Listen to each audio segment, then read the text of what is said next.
and welcome to this edition of SAC News. I am Maria Gutierrez. And I am Zendy Garrido. On this edition of SAC News, SAC spices up an iconic play, plus a free weekend activity for residents to enjoy. But first, Santa Ana College hosted the Black Voices panel inspiring the change you want to see.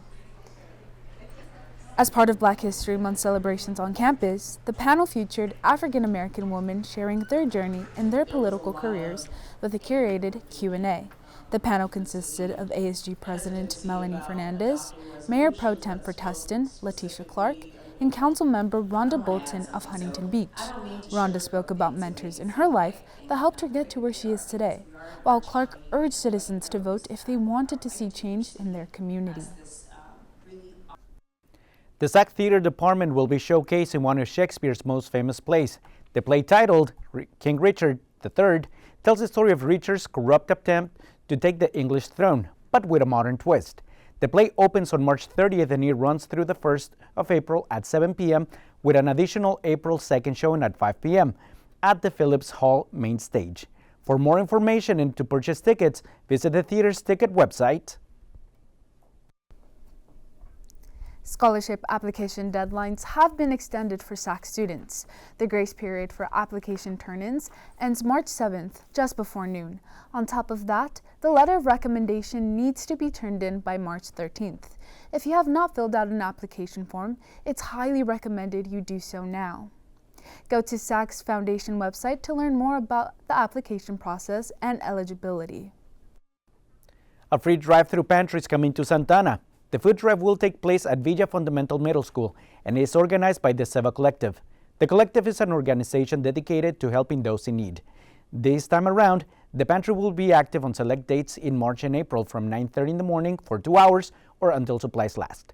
For more information about the SEVA Collective, visit the SEVA Collective's Instagram page. Santa Ana Zoo is offering a free resident day every third Sunday of every month. Any document proving that you are a resident, like an ID or a utility bill, is good enough. Doors open from 10 a.m. to 5 p.m., but last admission is at 4 p.m.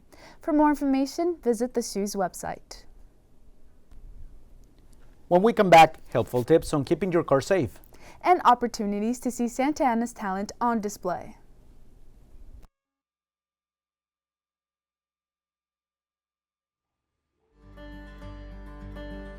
My name is Kevin. I'm a military veteran returning to school, and I'm a student at Santa Ana College. I went to an art school in Los Angeles for 2 years. I realized things were getting pricey and expensive. I was tired of hearing my parents talk about the financial issues we have. At the same time, I also had a desire ever since I was a little kid to join the military. So I enlisted in the United States Air Force for 4.5 years, and immediately at the same time I got out of the military, I got hired at Disney. I chose online classes because I'm able to have time management with my priorities outside of school and also with school. I'm able to control my life. My advice for a student thinking about taking online classes is you got to be on top of your game. You have to make sure you have time to do your online classes. It might be easy to forget that you have homework due and quizzes to take. So you just definitely got to be on top of it.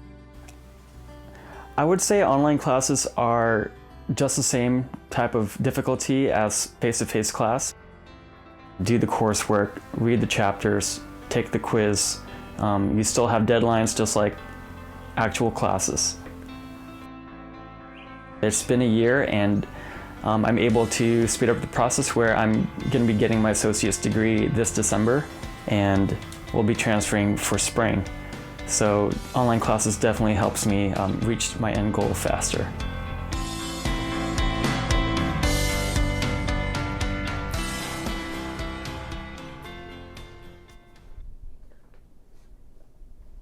Welcome back, Dons. Catalytic converter thefts are on the rise in Santa Ana. Our reporter Zendy has the story. According to State Farm, 10,577 catalytic converters were stolen in the state of California between June 2021 and July 2022.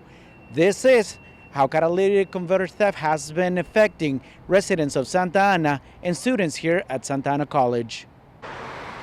Catalytic converter is to filter out all the toxic fumes from the vehicle when the car is burning their fuel. The reason why it's valuable, the material inside their catalytic converter is very valuable. They're on back order. Car manufacturers don't have enough catalytic converter for you to get, even if you have the money to buy it, they don't have it. So the vehicles that are most targeted are hybrids because, vehicles, the catalytic converters are stolen because they contain precious metals, and hybrids contain more of the precious metals, which are worth more money. The other types of vehicles are trucks and SUVs, mainly because they're lifted a little bit higher off the ground, and it makes it easier for thieves to get underneath the vehicles to steal the catalytic converters. So in 2022, we had a few. We had, I think, 3 or 4 thefts here on the campus of catalytic converters. I believe we had 3 of them in March of 2022, and then we had another one, I believe it was in June of 2022. So what I want people to look for suspicious activity when it comes to catalytic converters, if you see a vehicle cruising through the parking lot with 2 or more people, and they don't appear to be looking for a parking spot, but they're just kind of going up and down the aisles, that would be considered suspicious activity. Another thing is if you see a vehicle running where the engine is still running, parked near other vehicles, that would be considered suspicious activity. And if you see somebody wearing face coverings, hoodies, face masks, ball caps, and they're crouching near vehicles, that could be considered suspicious activity because they might be either trying to break into a vehicle or they could be looking to steal the catalytic converters. So what we recommend is go to some kind of a garage mechanic and have them place a metal plate above the catalytic converter. They can either weld it on or bolt it on. That will prevent a thief from attempting to steal it because it's difficult to get through the metal plate. Maybe etch your license plate or some kind of identification on your catalytic converter. If a thief sees that, they'll probably try to move on to another type of a vehicle. The other thing is park in well-lit areas. If you're at home or here at the campus, park underneath a well-lit area. If you're at home, put a motion sensor or some kind of a camera in your driveway. If a thief sees that, they're more likely to move on to another location.